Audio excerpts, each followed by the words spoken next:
Shri Thiruvanchoor Radhakrishnan. Sir, കൊഴിഞ്ഞുപോക്ക് കേരളത്തിൽ കുറവാണെന്നോ അത് ഇന്ത്യയിൽ റെക്കോർഡാണെന്നോ അങ്ങ് സൂചിപ്പിച്ചുകൊണ്ടുള്ള മറുപടിയാണ് പറഞ്ഞത്.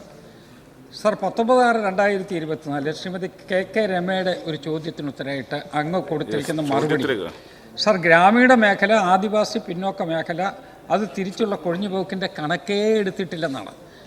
സാർ, എടുക്കാത്ത ഒരു കണക്കിനെ കുറിച്ച് എങ്ങനെയാണ് അങ്ങേക്ക് സഭയിൽ പറയാൻ കഴിയുക? 2, കൊഴിഞ്ഞുപോക്കിനെ കുറിച്ച് ഒരു ചെറിയ പരിഹാരമാർഗ്ഗം ഈ ഉത്തരത്തിൽ പറയുന്നുണ്ട്. സാർ, ഇത് ഗൗരവമായിട്ട് അഡ്രസ്സ് ചെയ്യുന്നതിന് വേണ്ടി ഗവൺമെൻറ് നടപടിയെടുക്കുമോ? ഇതിൽ ഏറ്റവും പ്രധാനപ്പെട്ട പ്രശ്നം നമ്മളുടെ അൺഎയ്ഡഡ് സ്കൂളുകളിൽ അവിടെ കുട്ടികളെല്ലാം നിൽക്കും, പക്ഷേ ഗവൺമെൻറ് സ്കൂളിൽ അവിടെ നമ്പർ കുറയുകയാണ്. സാർ, അത് തന്നെ വലിയൊരു ഡിഫറൻസ് ഉണ്ടാക്കുകയല്ലേ?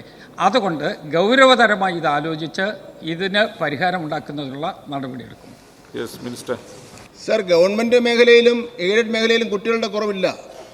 1ാം ക്ലാസ്സിൽ അൺഎയ്ഡഡ് മേഖലയിൽ കുട്ടികളുടെ എണ്ണം കുറച്ച് കൂടുതലാണ്.